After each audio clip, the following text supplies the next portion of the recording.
There's no fish for dinner tonight. Samawati and her family are ethnic Bajau. They live and rely on the sea. But the blue waters where they used to catch fish are now brown, filled with waste from the nickel mines that operate on the island. We, the people who live by the sea, are deeply troubled by this red soil. There's no more hope that the water will ever be clear again. It feels almost impossible for things to go back to the way they were. All the fishermen reject mining because our lives and livelihoods depend on the sea. It's not just an environmental problem. The waste also poses a health risk to anyone in contact with the contaminated water. I felt it myself, the itching. My hands broke out in sores because of the water. The mining company we spoke to says it has built reservoirs to contain the waste. But they are not big enough, and heavy rains cause the sediment to overflow into the sewer system and out to the sea. The issue has split the local community. For the indigenous Moronene people who live in the mountains, the nickel mines have provided jobs and a steady income.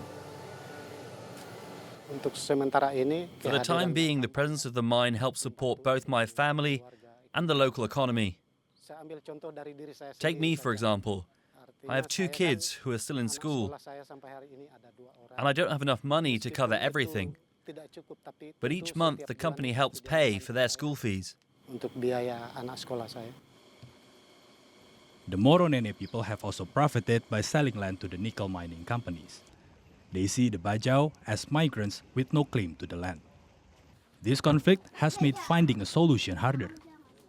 The Kabaina people are caught in a dilemma: protect the sea or depend on mining for their livelihood. Stuck between the two, they hesitate to act. But the time is running out. The longer they wait, the worse the damage gets. Islands like Kabaina are protected by law. But with 16 companies currently operating here, activists say the government is failing in its commitment to protect the environment. We reject mining, especially on Kabaina Island, not just because it breaks the rules, but because the current regulations don't protect the local community. If there's going to be mining, then it should happen only when the laws truly protect both the people and the environment. The government says it is still gathering information on the impact of the mines and environmental damage affecting the island. But with global demand for nickel driving a mining boom in Indonesia, it's likely that communities like the Bajau and future generations will continue to pay the price.